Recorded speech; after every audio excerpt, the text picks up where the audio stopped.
me réjouis dans le nom du Seigneur.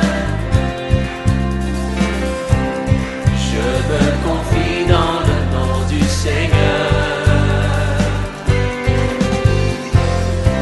Je lève les mains dans le nom du Seigneur. Nous vous saluons au nom de Jésus-Christ. Nous saluons les compagnons de lutte. Et nous saluons tous les intercesseurs du monde entier et à ceux qui sont en train de prier pour tous les pasteurs, tous les ministres de Dieu et ceux qui sont en train de prier pour l'Église, corps du Christ. Nous saluons à nos amis qui sont en train de nous suivre sur Facebook. Nous sommes en train de saluer aussi ceux qui sont en train de nous suivre sur YouTube. Et nous saluons aussi notre famille biologique, nos parents et amis et connaissances. Bien-aimés dans le Seigneur, laisse-moi venir vers vous aujourd'hui, mercredi, à partir de 13h juste, aujourd'hui que nous sommes en train de suivre cette belle émission intitulée « Ne t'inquiète pas de ta situation ». C'est une émission que j'ai plus aimé afin que nous puissions commencer à prier ensemble, à partager ensemble. Mais je suis en train dorénavant de te dire que cette émission, tu peux la partager à beaucoup de personnes qui sont dans des moments difficiles. Peut-être toi tu n'es pas dans ces moments-là, mais tu as quelque chose qui ne semble pas aller dans ta vie ou dans ta famille ou dans ton foyer. Bien sûr aussi dans le travail. C'est pourquoi je te dis, aimez ça, partagez et donnez aussi des suggestions dans les commentaires. Que Dieu vous bénisse. Mais aujourd'hui, je suis en train de parler. Je voudrais parler de quelque chose de très capital. Mais avant toute chose, nous allons prier. Seigneur, notre Dieu, notre seul espoir, le Dieu de notre salut et le Dieu de notre victoire, nous te sommes grandement reconnaissants de ce souffle de vie que toi tu nous as donné. Laisse que tout ce que nous pouvions parler, que ce soit pour la gloire de ton nom. Seigneur, que nous puissions disparaître et que toi seul tu puisses apparaître. Là où ce message ira, que ça puisse transformer, changer l'homme. Là où ça ne tenait pas, que ça puisse tenir au nom de Jésus. Père très saint, Elohim El Sabaoth, à ceux qui sont malades, que tu puisses les guérir. Et surtout qu'ils puissent suivre cette émission. Dans le nom de Jésus. Amen. Que Dieu nous bénisse. Maintenant, nous entrons dans notre vif sujet d'aujourd'hui. Notre grand thème, comme vous connaissez bien sûr, c'est juste ne t'inquiète pas de ta situation. Mais le sujet d'aujourd'hui, c'est Dieu ne travaillera jamais pour ta honte. Le thème d'aujourd'hui ou le sujet d'aujourd'hui, c'est Dieu ne travaillera jamais pour ta honte. Alléluia. Je suis en train de t'exhorter, toi qui es dans une situation confuse. La situation confuse ne fait pas de toi une personne confuse. Alléluia. La situation confuse ne fait pas de toi une personne confuse. La plupart des personnes pensent que la situation qu'ils sont en train de traverser, confuse plutôt, ça devient une personne confuse. Non, je suis en train de t'exhorter, toi qui se trouves dans cette situation-là. Oui, peut-être dans cette situation, tu t'es retourné. Il y a des gens qui se sont retournés complètement contre toi. Alléluia. Alors que tu ne leur as jamais fait du mal. Parce que tu t'es retrouvé dans une situation confuse. Les gens sont partis. Ta famille est partie. Tu t'es retrouvé seul. Tes enfants sont partis. Ta femme est partie. Tes enfants, tes parents, ton mari sont partis. Tes collaborateurs sont partis. tu te retrouves seul dans cette confusion. Laisse-moi te dire que dans cette confusion-là, Dieu est capable d'être avec toi et Dieu est avec toi. Tel est le cas de Joseph maintenant que je peux parler aujourd'hui. Nous sommes en train de prendre le cas de Joseph. Joseph s'est retrouvé dans une situation terrible. Joseph s'est retrouvé dans des moments déséchouillants, des moments compliqués, des moments de confusion. Si nous prenons Joseph chapitre 30, écoute que Joseph chapitre 39, nous prenons Genèse chapitre 39, le verset nous lisons, nous allons lire aussi Genèse chapitre 40. Nous allons comprendre l'histoire de Joseph. Joseph, c'était un homme qui a été aimé par son père. Joseph, c'était un homme vraiment aimé. Plus le père avait montré l'amour envers son enfant. Mais il y a eu ce qu'on appelle la haine. La haine est entrée dans la famille de Joseph. Mais Joseph aimait beaucoup ses frères. Il aimait beaucoup ses grands frères. Il y avait Joseph, il y avait aussi Benjamin. Mais Joseph, c'était un enfant qui était c'était les cadets. Mais il avait ses grands frères là-dessus. Mais ses grands frères ont fait quoi? Ses grands frères l'ont haï parce que son père l'aimait beaucoup. Et ils l'ont haï beaucoup. Pourquoi? Parce que il avait fait sortir la révélation de Dieu. Il avait fait sortir ce que l'Éternel lui avait fait voir dans la vision de ce qu'il allait être. Mais ses frères, qu'est-ce qu'ils ont fait? Que donc toi, tu dois être au-dessus de nous. C'est toi qui dois nous diriger.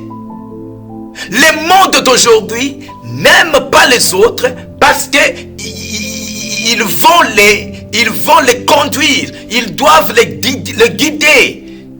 Ils doivent chapeauter. C'est ce que nous sommes en train de trouver dans la société et certainement dans la société congolaise. Que ce soit dans le pays, que ce soit en Europe, que ce soit aux États-Unis, nous trouvons ces choses, bien-aimés.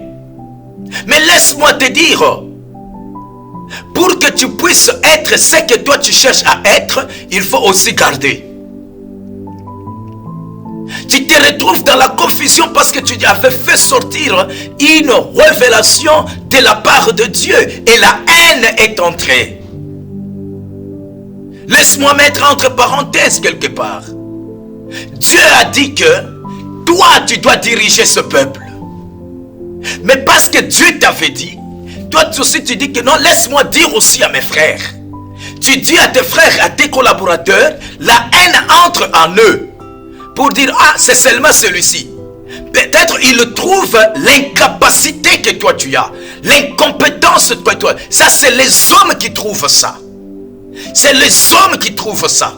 Alléluia. Les hommes trouvent cette incapacité, trouvent cette incompétence. Mais Dieu ne trouve pas cela en toi. Dieu trouve une personne bien battue, un esprit.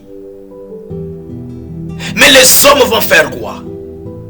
Ce qui arrive aux hommes, ils vont faire chercher à contourner cette décision de la part de Dieu pour te faire du mal. Et aujourd'hui, tu te retrouves dans la confusion comme Joseph. Comme Joseph.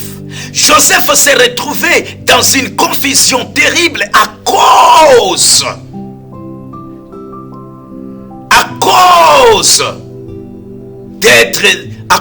de chapeauter ses frères, à cause d'être autorité, parce que Dieu l'avait donné le pouvoir. Il était encore enfant, il n'était pas encore grand quand il disait ces choses. Mais la haine est entrée, bien aimé. La haine, c'est quelque chose de terrible et horrible même. La haine. Cela est entré même dans les enfants de Dieu, même chez les serviteurs de Dieu, servantes de l'Éternel, prophètes, apôtres, bishops, tribishops, 4 bishops, je ne sais pas comment tu peux te donner. La haine est entrée. La haine est entrée même à l'église, bien-aimé dans le Seigneur. Tu es entré à l'église. Dieu ne travaillera jamais pour ta honte. C'est ça notre sujet. Dieu ne travaillera jamais pour ta confusion. Dieu ne travaille pas comme ça pour toi. Nous travaillons pour le Seigneur. Et le Seigneur aussi travaille pour nous. Nous travaillons pour lui. Lui travaille aussi sur nous. Et quand Dieu travaille sur toi, nous allons voir ça dans la conclusion. Écoutez ce scénario de la haine de Joseph pour que nous puissions arriver comment il s'est retrouvé dans la confusion. C'était à cause de l'ainsi dit l'Éternel. Bien-aimé, toi qui es en train de chercher à faire du mal aux serviteurs de Dieu, ce que tu es en train de faire, est-ce que l'Éternel t'a dit de faire ça ou c'est les hommes qui t'ont dit de faire ça? Attention avec la confusion. Dieu t'a mis à côté d'un incompétent, Dieu t'a mis à côté d'un incapable, afin que tu puisses aussi ajouter un plus à cet incapable-là. Peut-être Dieu t'a mis à celui qui ne connaît absolument rien, afin que toi, tu puisses être élevé. Dieu t'a mis à une personne pécheresse, afin que toi, tu puisses l'apprendre à aimer Dieu. Mais regarde comment tu es en train de faire. C'est pourquoi aujourd'hui, tellement qu'il n'y a plus l'amour entre les enfants de Dieu. Tu t'es retrouvé dans la haine. Tu n'aimes pas. Si tu vois seulement, alléluia, si tu vois seulement ces pasteurs en train de prêcher, il est en train de parler sur Facebook, sur YouTube. Quand tu les vois, tu l'injuries même. Sobaoyo. La haine est entrée au-dedans. On a vendu Joseph. On l'a vendu par ses frères. On l'a vendu par ses grands frères. C'est comme ça que tu es vendu aussi. La fois passée, j'avais parlé de ça un peu. Mais aujourd'hui, je suis en train d'entrer en profondeur pour dire que Dieu ne travaillera jamais pour ta honte. La situation confuse ne fait pas de toi une personne confuse. Il a été vendu en Égypte. Après l'Égypte, il est devenu esclave. Il est vendu. Ok. Parce que quand on te vend, tu ne sais pas là où tu es en train de partir. On peut te vendre et après peut-être tu deviens une grande personnalité. Mais ici ce n'est pas le cas, bien-aimé. Ici ce n'est pas le cas de David, de Joseph. Ici on l'a vendu. Quand il était vendu en Égypte, il est devenu esclave. Oh Jésus. Oh Jésus. Esclave. Et quittant d'esclavagisme, on l'a accusé.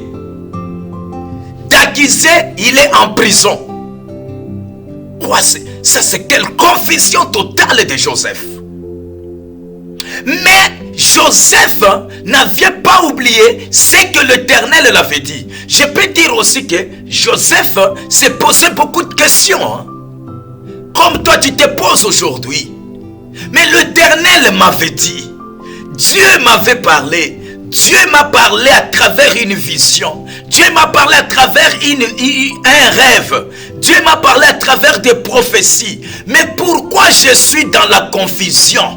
Pourquoi les choses ne marchent pas? Tu verras même les gens vont venir vers toi pour te dire que, pasteur, enfant de Dieu, fidèle de l'Éternel, n'est-ce pas, tout ne marche pas pour... Tu ne peux même pas laisser. Est-ce que tu ne peux... Il commence, même une personne qui ne devrait pas te donner un conseil, commence à te donner un conseil en te montrant comment tu peux marcher. Non, ne suis pas ce que les hommes sont en train de te dire, mais suis ce que l'Éternel est en train de te dire. Peu importe la confusion que toi tu as comme Joseph, il y a un temps merveilleux, parce que Dieu ne travaille jamais pour ta honte, pour la situation dont tu es en train de traverser, ou soit pour la confusion où tu te vois aujourd'hui. Non, Dieu ne travaille pas pour toi de cette manière. Dieu ne se souviendra pas de toi de cette manière-là. Non, bien-aimé. Laisse-moi vous dire un peu, je laisse d'abord ma Bible là. Vous saviez, hein, quand il y a la confusion, hein, l'homme commence par d'abord douter. Douter de ce que Dieu lui avait dit. La doute commence à entrer dans la personne. Et quand la personne doute, hein, la personne devient esclave de ses doutes. Et quand tu deviens esclave de tes doutes, ce que les hommes disent dehors, c'est-à-dire ce que les hommes t'accusent de ce que tu as fait ou ce que tu... Oh, alléluia. Il y a aussi des accusations fausses. C'est comme Joseph, accusé faussement. Faussement. Vous saviez pourquoi on l'avait accusé? Oh, il allait prendre la femme, il allait coucher avec la femme de Potiphar. Mais cet homme avait refusé. Il n'avait pas aimé. Aujourd'hui, tu te retrouves dans cette confusion parce que tu as refusé leurs propositions. Il y a beaucoup de pasteurs et des hommes de Dieu se sont retrouvés dans la confusion totale parce qu'ils ont refusé. Ils ont refusé des propositions. De l'argent, des propositions de ceci, des propositions de cela. Et aujourd'hui, ils se retrouvent dans cette confusion-là. Situation apparemment confuse. De qui? De Joseph. Accusé. Tu es accusé faussement que toi tu avais avorté. Tu es accusé faussement dans ton mariage. Et la belle famille est en train de te menacer aujourd'hui. Il te menace pour que tu puisses divorcer, que tu puisses laisser tes enfants, que tu puisses faire quoi que ce soit. Le problème, suis ce que Dieu t'a dit. Suis ce que Dieu t'a dit de faire. C'est ce qui est plus important. Cependant, Joseph lui-même, bien-aimé, n'était pas confus car Dieu était avec lui.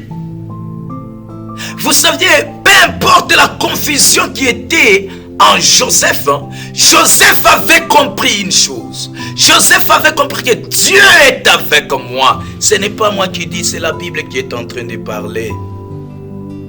C'est la Bible qui est en train de dire que Dieu était avec Joseph. Partout où tu peux te retrouver, oh Shitabara, partout où tu peux te retrouver, dans la confusion, dans les accusements, faussement même, en prison comme Joseph, sache-le au-dedans de toi que Dieu est avec toi. Même dans ton mariage, que tout ne marche pas, dans la nouvelle relation que toi tu as aujourd'hui, sache que Dieu est avec toi. Il y a d'autres relations que Dieu n'aime pas. Il y a d'autres relations que Dieu n'aime pas.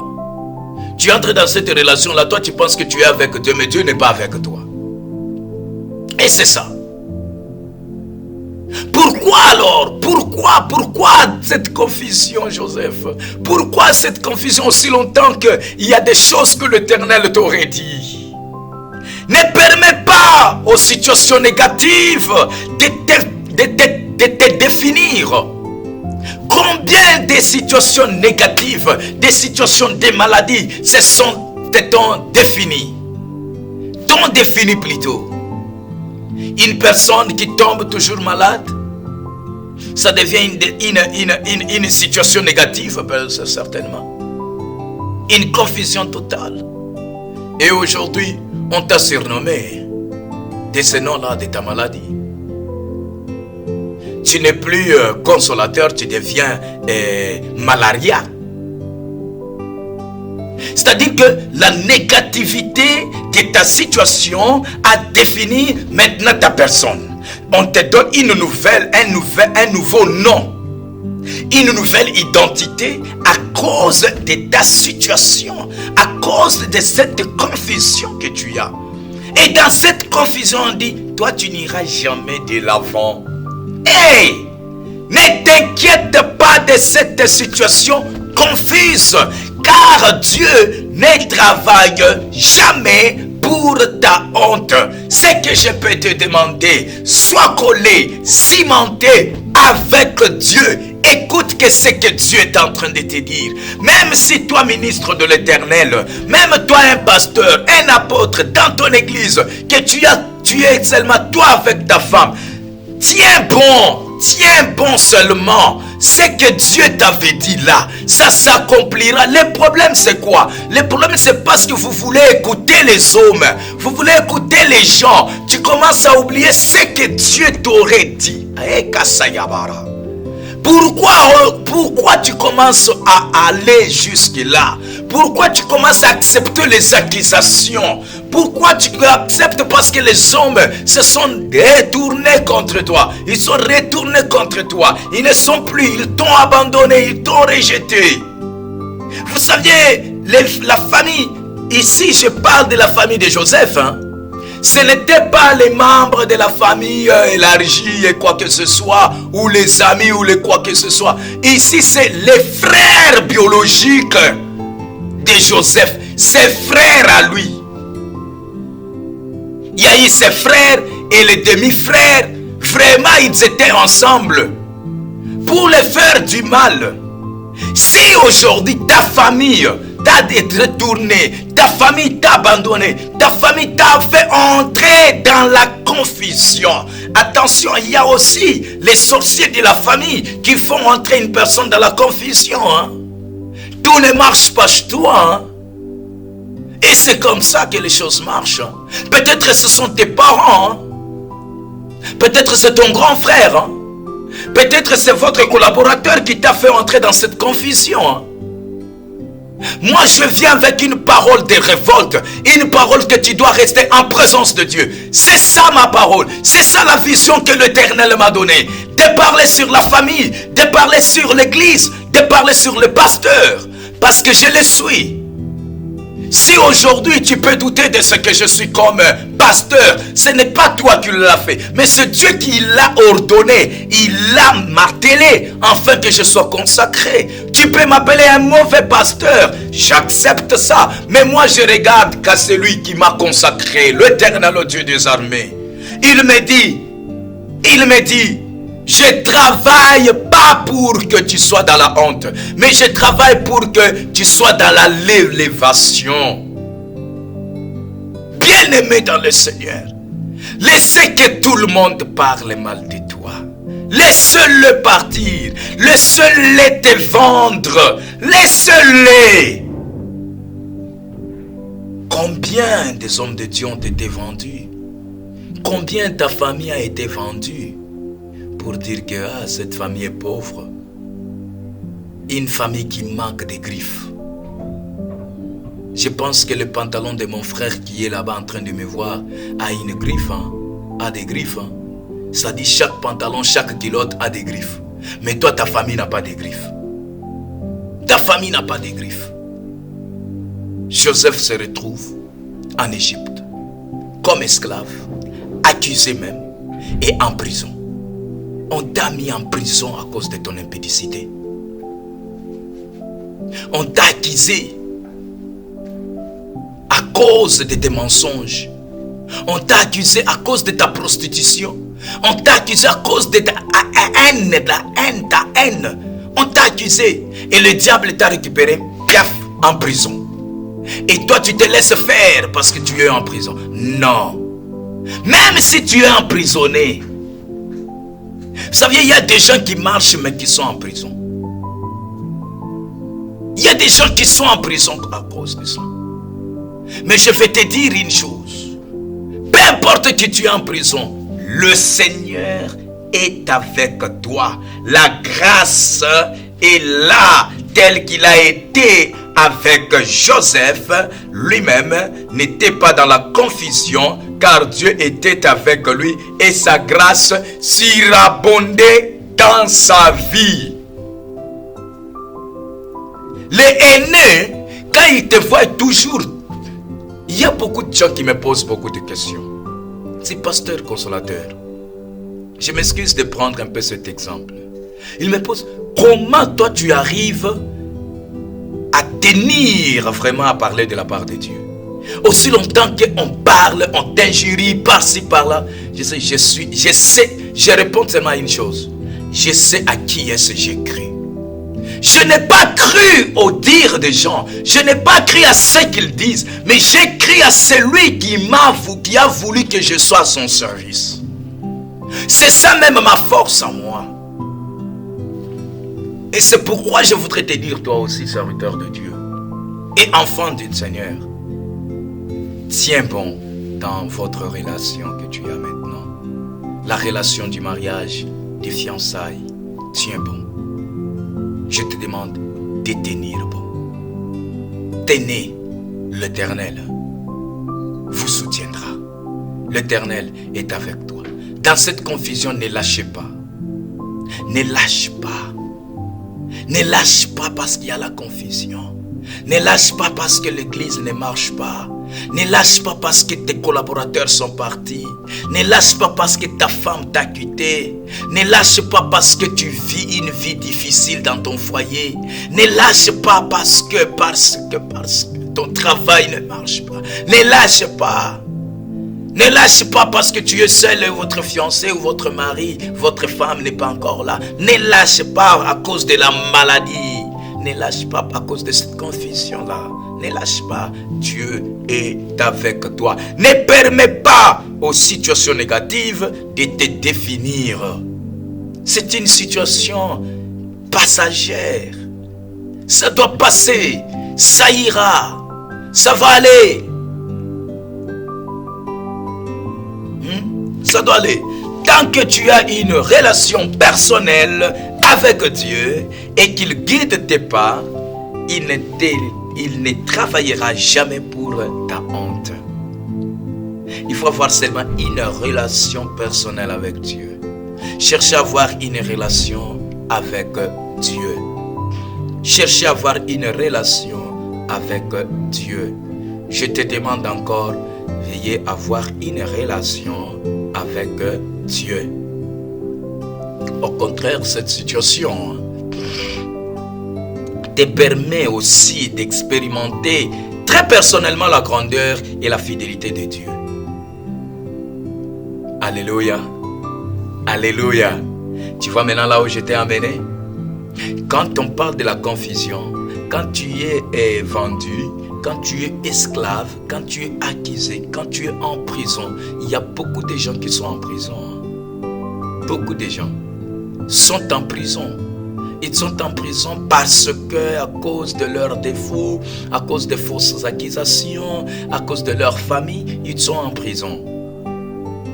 Mais tout ça, c'est pour que tu puisses expérimenter la grandeur de Dieu. J'étais une fois parti voir mes frères, un peu, deux frères que je cause beaucoup avec. Il y a eu un qui était en train de me parler. Il dit, pasteur, tu sais pourquoi moi je suis à côté beaucoup de toi? J'ai dit, non, ne soyez pas plus à côté de moi. Soyez plus à côté de Dieu. Il m'a parlé beaucoup de choses. Comment les gens parlent de moi? J'ai dit, je suis au courant de tout ce que les gens sont en train de dire de moi. C'est comme ça qu'on a parlé aussi de Jésus. Si Jésus, on a parlé de lui qu'il était exéboule, féticheur, alors moi, qu'est-ce que les gens peuvent dire de moi? Oh non, pasteur, ce n'est pas comme ça. J'ai dit, oui, c'est comme ça, frère. Il ne comprend pas la grandeur ou la densité que j'ai avec Dieu. Il ne comprend pas la façon, quelle place que je suis avec Dieu. J'ai dit, je comprends tout ce que les gens disent de moi. Peut-être, je ne sais pas s'il était un peu déçu de ma réponse, mais je lui ai dit, c'est ça. Ne soyez pas déçus de cette réponse ici, frère. Je connais tout ce que les gens disent. Je connais. Peut-être parmi eux, ils viennent me le dire. Mais je ne peux pas faire quelque chose de mal. Mais le problème, c'est quoi? Malgré cette situation, moi, c'est une expérimentation. Je suis en train d'expérimenter très personnellement la grandeur de Dieu et sa fidélité à moi. Je suis en train, bien-aimé, je suis en train de faire quoi? D'expérimenter. Toi, tel que tu es là, dans la confusion, dans l'esclavagisme, dans les accusations, en prison où tu es tu es en train d'expérimenter la grandeur de Dieu et sa fidélité dans ta vie, dans ta famille. Même si tout le monde t'a rejeté, même si la situation devient difficile, même si tu es en train de s'inquiéter, même si les enfants ne t'écoutent pas, même si ton mari ne t'écoute plus, même si ta femme ne t'écoute plus, même si la relation est brisée, même si l'alliance avec Dieu est brisée, laisse-moi te dire, bien-aimé dans le Seigneur, ceci est pour que tu puisses expérimenter la grandeur de Dieu et sa fidélité. Même si tu es accusé faussement, même si tu es en prison, sache-le, bien-aimé, que tu es en train d'expérimenter la grandeur de Dieu. Même si on t'a accusé que toi tu as fait avorter, tu es impudique, tu es menteur, tu es prostitué, tu es tous les mots voleurs, tu es tout, tu es infidèle, tu es en train d'expérimenter la grandeur de Dieu ainsi que la fidélité de ton Dieu dans ta vie, dans ta famille, dans ton ministère. Alléluia. J'aime ce Dieu. Il ne travaille pas pour rien. Il ne travaille pas pour que tu sois dans la honte. Quand je dis Dieu travaille, c'est vrai, Dieu travaille, passant aussi par son Fils. C'est pourquoi il a travaillé sur la croix de Golgotha. Il est arrivé sur la croix de Golgotha, pourquoi? C'est un travail dur. Qui peut accepter de mourir pour l'autre? Jésus est mort sur la croix parce que toi tu étais emprisonné. Jésus est mort sur la croix parce que toi tu étais accusé. Jésus est mort sur la croix parce que toi tu étais esclave. C'est un travail. C'est pourquoi je dis qu'il n'a pas travaillé sur la croix de Golgotha pour ta honte. Mais non, il a travaillé en réalité, passé du marché d'esclavage au poste de commandement en Égypte. Ça c'est Joseph. Il passe le marché d'esclavagisme. Il passe par être un commandant. Il commence à commander. Il commande en Égypte. Laisse-moi te dire, tu dois commander aussi les autres. Tu dois commander les autres. Parce que l'œuvre de la croix n'était pas pour rien. Malgré de la prison aux commandes. C'est que j'étais en train de suivre un comédien qui disait les mots président et prisonnier, ça marche un peu de pair. Un président peut se retrouver en prison et un prisonnier peut se retrouver à la présidence. C'est ce qui est arrivé maintenant avec Joseph. Dieu est tellement bon, hein? Vous savez un peu mes frères. J'aime ce Dieu. Souvent quand je parle de ma vie, de la vie des autres et de ce que nous sommes en train de voir tout autour de nous. C'est ça la vraie parole. Si tu penses que je parle de toi, c'est pour votre bien. Si ça te fait du mal au fond de ton cœur, c'est pour que tu puisses changer. C'est ça même votre remède. Votre remède, c'est la parole de Dieu. Quand ça fait mal, et directement Christ vient. Joseph en prison, accusé faussement, accusé innocemment, il se retrouve en prison. Nous regardons dans notre pays aussi. Il y a de ceux-là qu'on a accusés, pas faussement, mais ils se retrouvent là. Mais il y a de ceux-là qu'on a accusés faussement, ils se retrouvent en prison. Mais ceux qui ont fait du mal sont dehors. Même ici. Combien de fois ici aux États-Unis, l'endroit où nous sommes en train de vivre, on a accusé à Dallas, Texas comme ça, une personne qu'on avait accusée et il a été même condamné. Dans cette condamnation, un jour seulement, les avocats se réveillent. Ils commencent à parler de cet homme. Et on a retrouvé que cet homme était innocent. Mais il a été condamné. Combien t'ont condamné? Laisse-moi te dire, reste en présence de Dieu. Chiara. Reste dans la présence du Seigneur. Reste parce que ce qui est en train de passer dans ta vie, c'est juste pour que c'est juste, tu es en train d'expérimenter cela. C'est une expérience personnelle. Une expérience personnelle pour la grandeur de Dieu et pour la fidélité. La situation là, c'est pour expérimenter très personnellement la grandeur de Dieu. Ne cherchez pas à expérimenter la grandeur de Dieu avec les autres ou bien avec l'appui des autres. Non, non, bien-aimé. Expérimente la grandeur de Dieu, c'est la seule. C'est la seule. Je ne laisserai jamais de parler de la part de Dieu. Je ne laisserai jamais de servir mon Dieu. Parce que je sais là où il m'a amené, là où il m'a fait sortir et là où il est en train de partir avec moi. Parce que je sais ça. Toi aussi tu connais pourquoi tu dois rester dans cette confusion. La confusion qui est en toi ne te fait pas toi une personne confuse. Parce que sur la croix de Golgotha, Dieu a dit, je n'ai pas travaillé en vain pour que toi tu sois ou tu restes dans la prostitution ou tu restes dans la honte. La honte doit être ôtée à dater de ces jours au nom puissant de Jésus. Que cette honte, cette culpabilité qui était en toi soit ôtée au nom puissant de Jésus. Que la confusion soit ôtée au nom puissant de Jésus. C'est ce que notre Christ a dit. Jésus-Christ de Nazareth, l'invincible de Golgotha, il nous le dit et il le dit toujours. Il reste Dieu à jamais. Il n'est pas venu dans ce monde ici passer son temps, mais il est venu pour que tu sois élevé de l'esclavagisme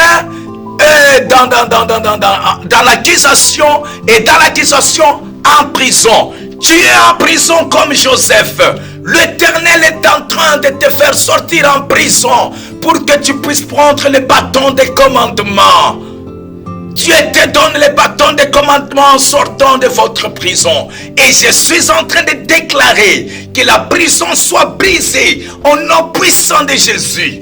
Tous ceux qui étaient en prison, tout ce qui était pour toi en prison, la santé prisonnier, la santé en prison, alléluia, et la santé en prison, la finance en prison, nous sommes en train nous sommes en train de casser les scellures de la prison et afin que la finance sorte au nom puissant de Jésus. Au nom puissant de Jésus, sois libéré de la prison. Sois libéré de la prison. Que la délivrance soit totale. Au nom puissant de Jésus. Que la délivrance soit totale. Au nom puissant de Jésus. Si tu es de la prison au commandement, de la prison à la haute magistrature, de la prison à la présidence, de la prison à un travail digne, de la prison à un marché, à un mariage digne, de la prison à l'élévation. Bien-aimé dans le Seigneur, tu quittes de la prison à l'élévation. Comme Joseph, il a quitté de la prison pour l'élévation. Il a pris le commandement. Il était premier ministre. Rekatamana. Il était devenu premier ministre. Mais lui était en prison. Quelle grâce! C'est parce qu'il a marché avec Dieu. Marche aussi avec Dieu. Marche avec lui. Ça sera une bonne chose pour toi. Et Dieu ne te laissera pas. Bien-aimé, j'étais en train de dire ceci. En réalité, passons du marché d'esclavage, parce que c'était un marché, hein, on l'avait vendu. Toi aussi, on est en train de te faire passer dans le marché. Alléluia. J'aime bien la révélation de Dieu, hein. J'aime beaucoup la révélation de Dieu, bien-aimé. J'aime beaucoup cette émission. Ça me fait... C'est presque aussi ma vie. Hein? Si tu peux m'envier aujourd'hui quand je parle, tu m'envies, tu dis, ah, ce pasteur jeune qu'il est. À cause de ma jeunesse, j'ai eu beaucoup de choses. Hein? À cause de cette jeunesse, tout celui qui devrait prendre ta place, alléluia, que lui-même entre là-bas, ta place a été récupérée. Ta place a été récupérée. Mais je suis en train de te dire, hein, de la prison, tu vas récupérer ta place. De la prison, tu vas récupérer ta place. Toi qui es en train de me suivre, tu parles toujours mal de cet homme. Il t'a fait quoi? J'étais en train, il y a eu une sœur, je ne la connais pas, mais c'est une amie sur Facebook. Elle m'a envoyé quelque chose que notre aîné aussi dans la foi, et Francis Tatou, le prophète Francis Tatou, qui était en train de parler sur ce que les pasteurs ne vous disent pas. Ce que les pasteurs ne vous disent pas.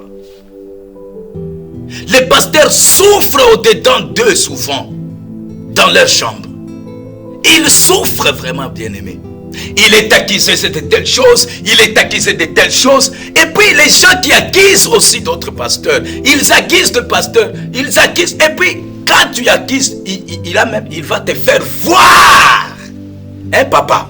Il te fait voir, maman, que ça c'est ce qu'il a fait. Mais quand ce pasteur retourne dans la maison, il pleure. Nous pleurons, je vous dis bien.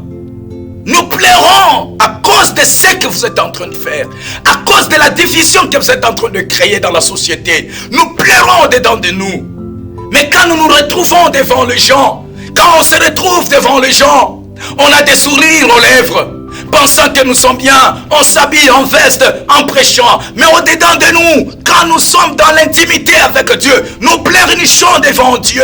Cessez ces choses, bien-aimés. Cessez. Vous mettez des pasteurs dans des confusions totales.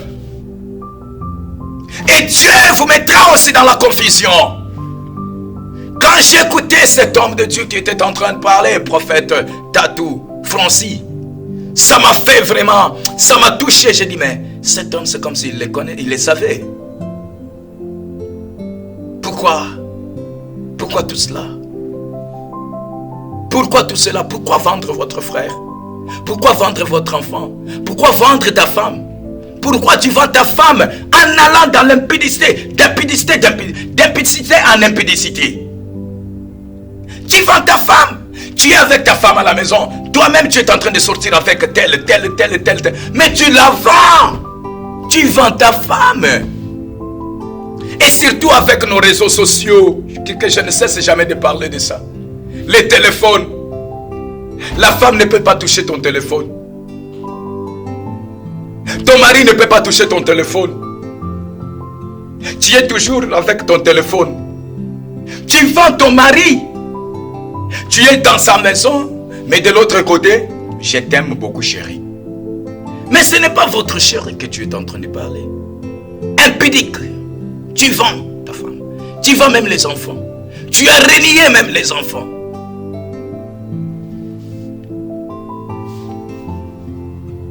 De la prison au poste de commandement en Égypte. Dieu ne l'a pas élevé en dehors d'Égypte. Dieu n'a pas élevé Joseph en dehors d'Égypte. Dieu a élevé Joseph là où il était accusé, là où il était esclave, là où il était en prison, là où il était vendu, là où il était délaissé, là où il était abandonné. Dieu l'a élevé que là, papa. Hein? Dieu a élevé, il a élevé cet homme-là. Vous saviez, il y a un temps, je me pose cette question, Seigneur, qu'est-ce qu'il y a avec le ministère? S'il y a un travail très dur, le travail très dur sur la terre, c'est être pasteur. C'est le travail pastoral. Le travail pastoral est très dur. Tu me vois, je suis jeune, hein? Mais je suis en train de parler aux jeunes pasteurs qui sont en train de marcher dans la droiture avec Dieu. Détenir. Il y a les vents qui viendront. Il y a les narets qui viendront. Il y a beaucoup de choses qui viendront. Les tourbillons dans ton ministère. Tiens bon. Tenons bon. Tenons-nous tous bons. Je voudrais te suivre, bien-aimé, que tu suives cette émission ici. Ça révolte et ça nous approche vers le Seigneur. C'est ça mon émission. C'est pour t'approcher de plus en plus devant Dieu, dans la présence de Dieu. Alléluia. Alléluia. Et c'est comme ça. Je suis arrivé presque à la fin de cette émission. Je suis arrivé presque à la fin en te disant que, bien qu'en passant par la maison de Potiphar et la prison, ne s'appelle pas confusion, mais plutôt ça s'appelle élévation. Peu importe les endroits où tu es passé, peu importe où tu étais dans la confusion, cette confusion, ça ne s'appelle pas confusion, ça s'appelle élévation. Parce que tu es dans la grâce de Dieu. Parce que tu marches avec Dieu. Dieu va t'élever que l'endroit où on t'a humilié. Ah, ça y est. Merci Seigneur Jésus. Ne quitte pas l'endroit où tu es. Toi serviteur, toi enfant de Dieu, même dans cette maison où tu es, ne quitte pas parce qu'on t'a humilié. Non, reste là. Les gens là verront comment tu es élevé. Comme Joseph. Joseph était élevé. Que l'endroit où il était accusé, Joseph était élevé. Que l'endroit où il était esclave, l'endroit où il était emprisonné, Dieu l'a élevé. Est devenu ministre pendant cette période-là. Il est devenu ministre commandant. Il a commandé, il commençait à commander. C'est par là même ses frères sont venus. Il a vu ses frères. Tes frères viendront là où tu as été humilié. J'ai beaucoup de choses à dire. Mais c'est ça nos vies aussi. C'est de la vie que tu te retrouves dans ton foyer, n'est-ce pas? Ça fait très mal. Quand tu vois une personne te dire que moi je te soutiendrai. Mais cette personne te fait entrer dans la confusion. D'autres personnes que Dieu m'a dit que je vais te soutenir. Dieu m'a dit que je devais. Mais cette personne te fait entrer dans la confusion. Ne cessez pas l'endroit où tu es entré dans la confusion. Resta Yamana. L'Éternel va t'élever. Comme il a élevé Joseph, vendu par ses frères, devenu en Égypte, esclave qu'il a été, accusé de la femme de Potiphar et directement en prison. De la prison à l'élévation au bâton de commandement. C'est ça ta vie à toi. C'est ce que tu seras. Et je te dis que Dieu te bénisse abondamment. Que Dieu te bénisse. C'était le pasteur consolateur Mikobi du centre évangélique La Trinité par Cargo Church, des assemblées de Dieu aux USA. Voulez-vous nous suivre en entièreté de cette émission? Suis-nous sur YouTube, Mon Consolateur TV. Que Dieu vous bénisse.